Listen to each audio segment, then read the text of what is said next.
दीन कहे भगवान सुखी।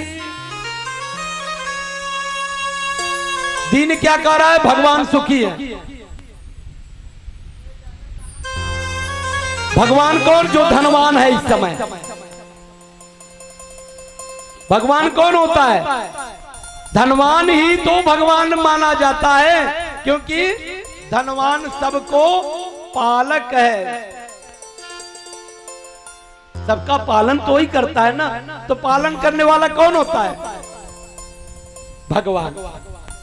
तो दीन कहे धनवान सुखी,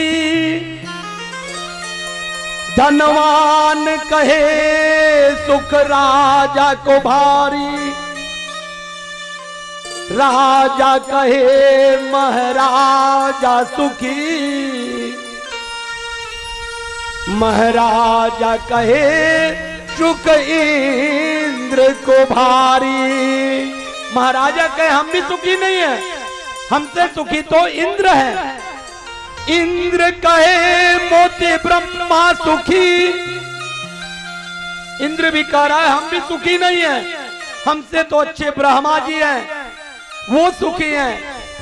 इंद्र कहे हमसे ब्रह्मा सुखी, और ब्रह्मा कहे सुख विष्णु को भारी।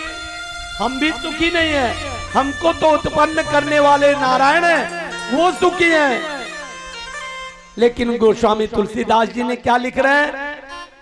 कह तुलसीदास विचार करे, हरि नाम बिना सब जीव दुखारी, हरि नाम बिना सब जीव दुखारी। जिसने भगवान का नाम नहीं लिया है, सबसे बड़ा दुख उसी को है। इस प्रकार से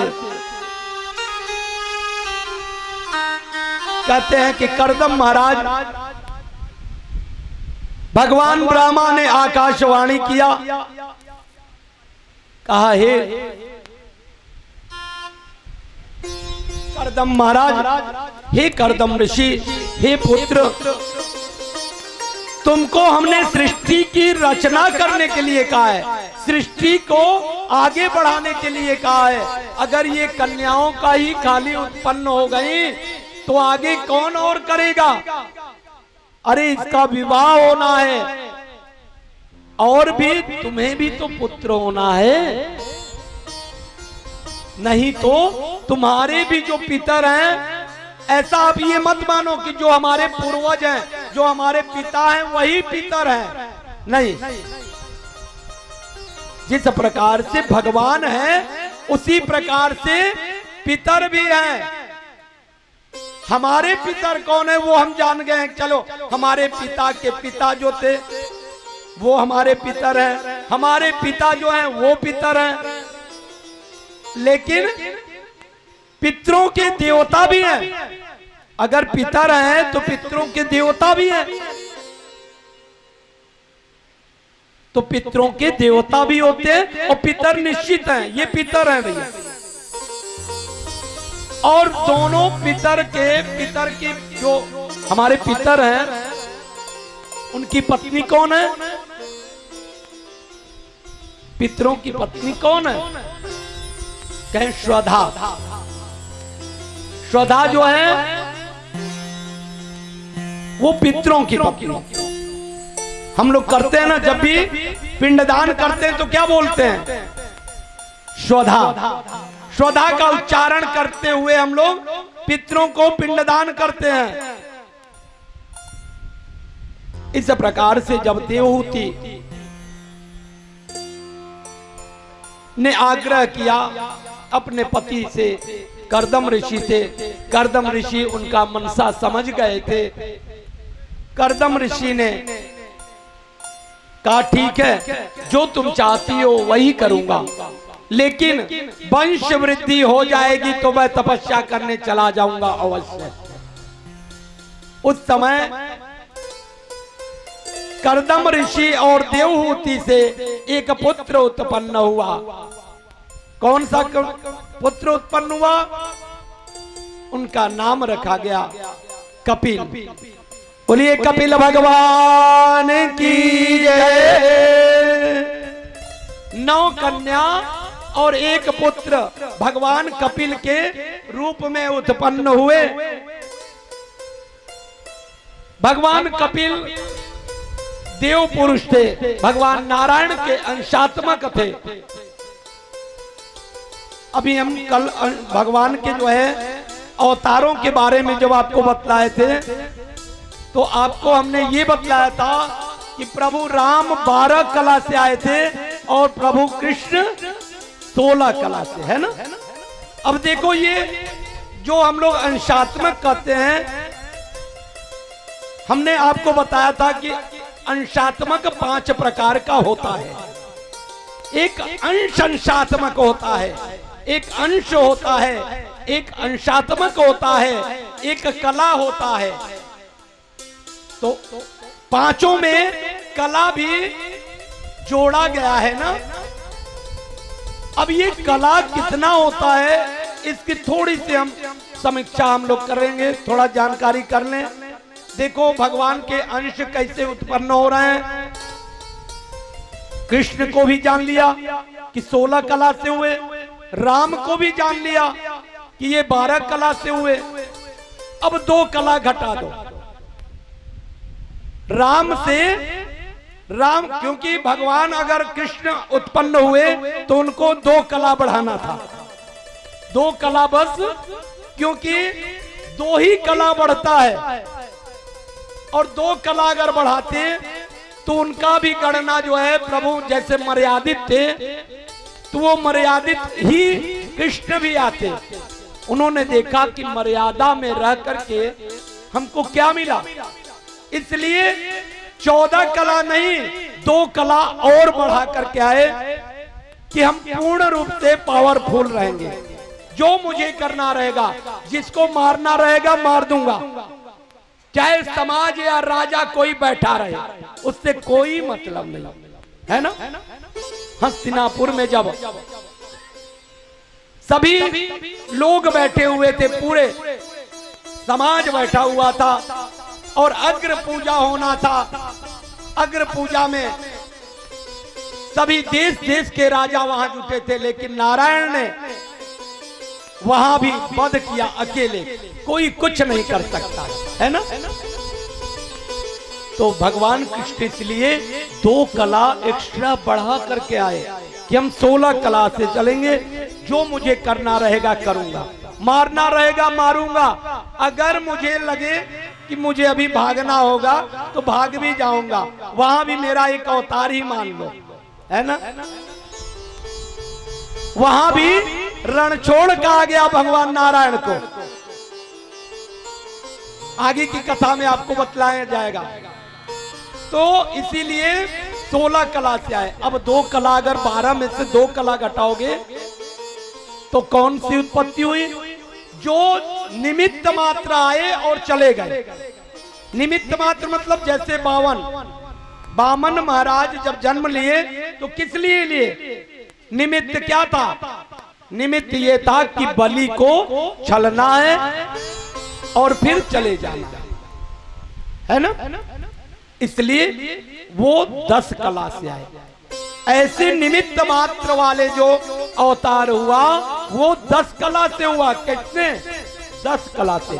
ऐसे अवतार कौन कौन सा हुआ? जैसे हिरण्यकश्यपु को मारना हुआ तो भगवान नरसिंह अवतार लिए, किसके निमित्त? हिरण्यकश्यपु के मृत्यु के लिए आए और चले गए। मत्स्य अवतार, भगवान ने जो है महाराज को ये बताया कि देखो तुम्हें किस प्रकार से नैया को लेकर के चलना है, इसीलिए उनको समझाने के लिए मत्स्य अवतार लिए और भगवान मत्स्य अवतार लिए फिर चले गए। ये कितने अंश के हो गए? 10 अंश के। उसके बाद अगर 2 कला और घटा दो, दो कला और घटा दो, तो जब नारायण जन्म लेते हैं तो उनके साथ तो उनके गण रहेंगे ही ना। अब उनके गण कौन है? जो पृथ्वी पर आए और फिर वहां भी जा सकते हैं, पृथ्वी पर आ भी सकते हैं और वहां जा भी सकते हैं। जैसे कहें ऋषि और महर्षि, इनमें भी बड़ा भिन्नता है। ऋषि कौन है, महर्षि कौन है, देव ऋषि कौन है? तो देव ऋषि पहले आए। उनके गणना में जो देव ऋषि आए, देव ऋषि माने जैसे वशिष्ठ के गुरु साधारण नहीं थे ना, सूर्यवंश के थे। अब देखो रघुवंश जब हुआ, रघु पैदा हुए तो भी वशिष्ठ थे। जितना भी इनका कुल बढ़ा, अंशुमान आए, दिलीप आए, अज आए, जितने भी आए उस समय कौन थे? वशिष्ठ ही थे। तो जो देव ऋषि थे उनका दो कला और घटा दो, कितना हो गया? भगवान जो निमित्त मात्र आए थे उनकी कला थी 10, दो और घटाओगे तो कितना हो गया? 8 हुआ था, 10 हुआ था, 10 हुआ और 2 और घटाए तो 8 हो गया। अब जो उनके गण आए हैं वो भी यहां से जा सकते हैं, जैसे क्या? जैसे महाराज दशरथ और महाराज जनक, ऐसे पुरुष जो दिव्य पुरुष थे, है ना, जो देवताओं के लिए युद्ध करते थे, यहां से जा करके देवताओं के लिए युद्ध करते थे, यहां से जा करके, और देवताओं को कोई मार्गदर्शन देना होता था तो जनक भी देवताओं के सभा में जा करके उपदेश दिया करते थे। ऐसे दिव्य पुरुष का जन्म हुआ तो वो कितने कला से हो गया? 6। अब उनका कला हो गया 6। अब और नीचे आइए, 2 कला और घटाइए, 2 कला और घटाइए। जो उनके संगत में रहने वाले लोग हैं, जो भगवान के गण हैं, जैसे लक्ष्मण का जन्म हुआ। लक्ष्मण क्या है? शेषावतार है ना, तो उनके जो गण हैं, हनुमान जी का अवतार किसका है? रुद्र का। तो जो भगवान लोगों के गण हैं, जो उनका अवतार हुआ है, वो कितने का है? 6 से 2 घटाए तो कितना हो गया? 4 कला उनमें हुआ। अब 2 घटा दो और 2 घटाओगे और तो किसका जन्म हुआ? वो दिव्य पुरुष कौन थे?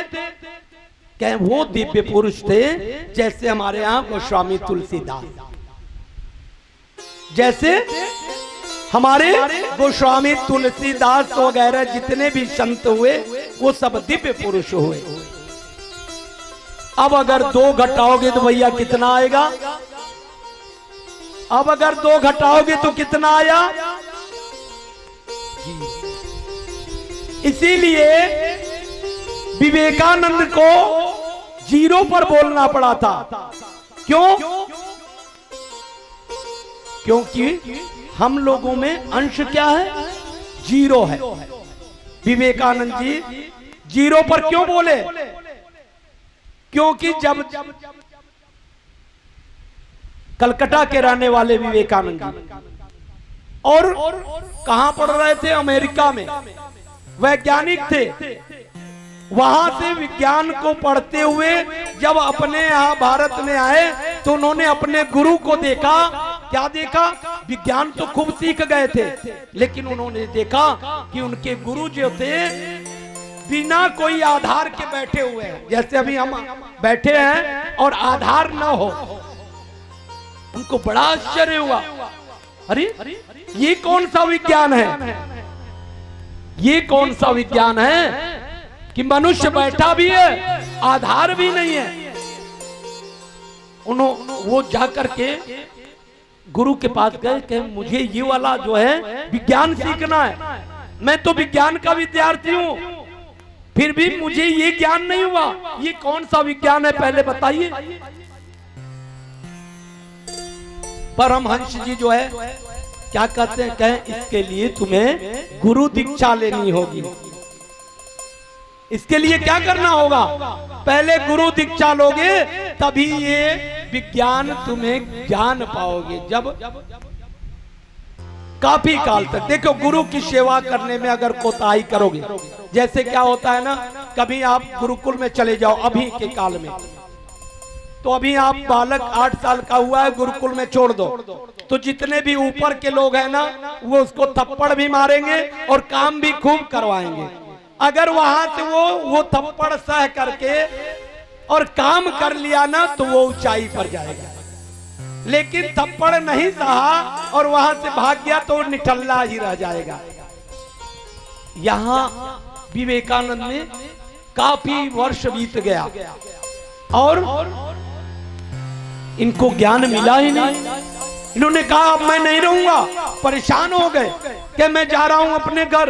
अरे ये जो है विज्ञान सीखने के चक्कर में मेरा इतना समय चला गया और आज तक कोई विज्ञान मुझे ज्ञात नहीं हुआ।